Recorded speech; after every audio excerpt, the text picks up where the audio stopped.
Hey, bonjour à toutes, c'est Anna Silva pour ce cours audio. Donc aujourd'hui, simplement, je voulais, comme on a déjà commencé la nouvelle année, avant d'enregistrer cet audio ou la thématique ou les remerciements que je vais parler aujourd'hui, vous souhaiter d'une manière unique à chaque personne qui écoute cet audio tu complètes toi, comment tu veux que cette année soit pour toi, 2023, mais évidemment, je te désire plutôt, toute la bienveillance. Et donc, c'est à toi de choisir en ton chemin comment tu veux que ça soit ton année. D'accord? Je voulais pas rentrer dans un stéréotype de te souhaiter, peut-être ce que tu veux pas. Donc, c'est à toi de choisir ton chemin unique ou ta perception de ce que tu veux. Bien que je voulais te souhaiter de la bienveillance. Ok, donc pour commencer, aujourd'hui, je voulais faire un audio un petit peu différent de ce que je fais, parce que normalement, je me partage dans les réseaux, et aussi, ça inclut mon contenu sur le podcast de Wellheart. Je parle du contenu, solide, ou des thématiques spécifiques, de mon histoire, de sa liaison avec d'autres contenus, aussi importants que je considère pour l'objectif du projet. Et aujourd'hui, je vais faire une chose différente parce que peut-être je l'ai pas dit, mais jusqu'au 7, 8, 9 janvier environ, je serai en relax. Et donc, à partir de là, je serai aussi à fond sur les réseaux. Je retournerai à fond sur les réseaux. Et donc, aujourd'hui, c'était comme un récapitulatif, pas de 2022, mais d'un sujet spécifique sur comment les réseaux sociaux, à moi, parce que j'ai réfléchi à ça, à moi m'ont aidé beaucoup à me développer perso, professionnellement aussi, dans mes talents, dans ce projet de Do Well Heart. Et j'ai beaucoup de gratitude parce que normalement, parfois on voit comme des commentaires sur les réseaux négatifs, comme les réseaux sociaux te font te perdre du temps, ou les réseaux sociaux, ça, sincèrement. Mais c'est pas vrai. À la fin, c'est la responsabilité de chaque personne, comment il les utilise. Et dans mon cas, j'ai réfléchi beaucoup et je crois que pour mon projet ou pour mes projets professionnels, surtout, comment j'applique mes connaissances construites et talentueuses sur ce projet, sur le projet de Wellheart, ça m'a appris beaucoup le fait de rester discipliné, d'accord? Si j'aurais pas resté disciplinée dans les réseaux sociaux, et je parle pas d'une discipline de tous les jours à 7 heures du matin, ou je sais pas quelle est l'heure de poster pour toi, mais le fait de rester d'une manière consistante dans les mois ou dans les semaines, ou de le faire d'une manière consistante dans le temps, m'a aidé beaucoup à travailler des sujets que si je n'aurais été disponible pour mes offres online, pour faire le marketing ou pour partager vraiment à cœur mon message et le contenu de mon projet, je n'aurais pas pu développer, d'accord, ou profondir sur certains de mes talents et sur ces sujets qui sont liés, d'accord. Les réponses à ces sujets, je veux dire. Et ça, j'ai beaucoup de gratitude parce que c'est uniquement le monde online qui m'a permis ou rester discipliné à me partager sur le monde online, sur Internet, sur les réseaux, basiquement, et le podcast aussi. Ça m'a permis ça.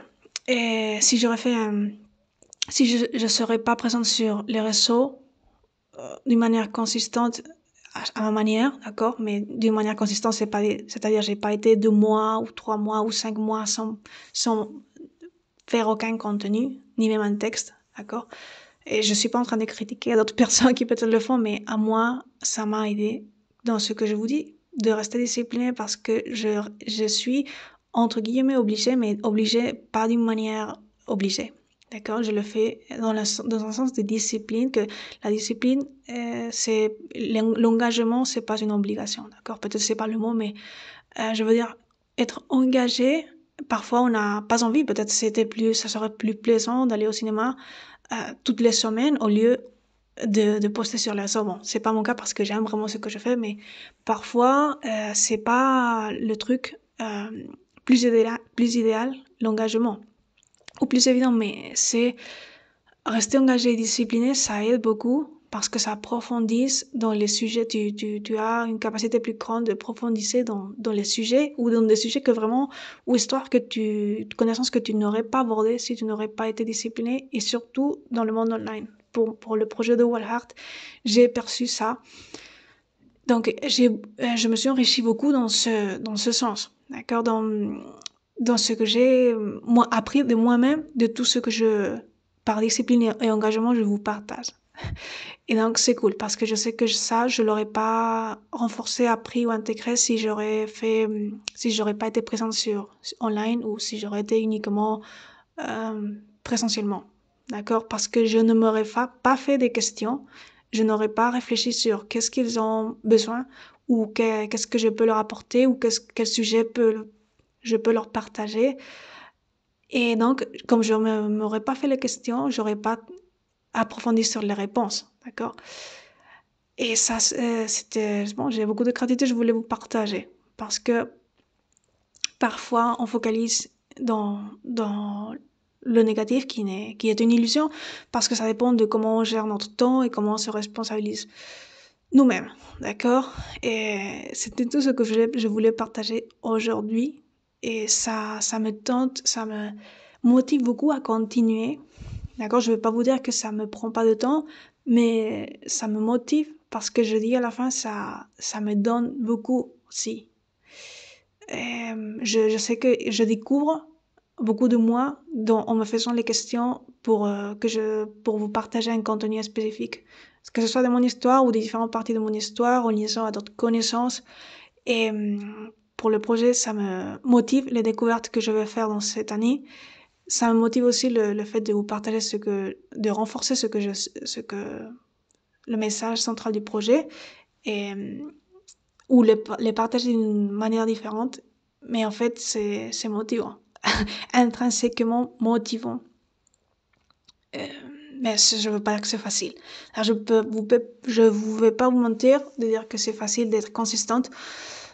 Surtout parce que parfois, peut-être tu préfères être dans le vanner à être là, à rien faire. Mais à la fin, c'est renforçant. Ça te donne beaucoup plus que de rester dans le vanner, par exemple. Bien que je suis aussi une personne qui pense que le relax, il faut le systématiser. D'ailleurs, moi, un engagement que je vais avoir cette année, c'est ça.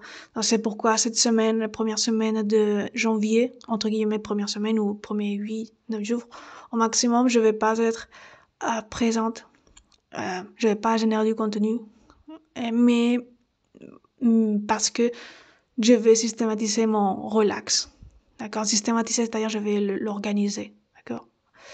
Mettre dans l'agenda, parce que c'est une chose que j'ai pas fait.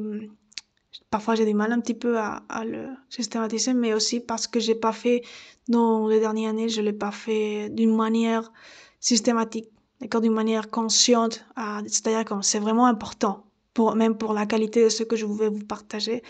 Et parce qu'à la fin, c'est moi qui est présente et si moi je suis pas à 100, bon, pas à 100%, mais si je suis le plus consciente possible, c'est mieux pour vous et pour moi. D'accord? Donc, c'était ça. Et quand je parle de systématiser le relax, c'est pas, que je vais être 5 mois sans partager rien. Je veux dire, une semaine par là, une semaine par un autre mois, par exemple. Et à part, bon, les vacances générales qu'on peut choisir, d'accord? Mais c'est ça. Donc, merci d'être là. C'était aujourd'hui l'audio de 2023 et spécifique pour cela. Et bon, j'espère que ça vous a fait réfléchir à vous aussi. Donc, merci d'être là pour ce projet. À bientôt.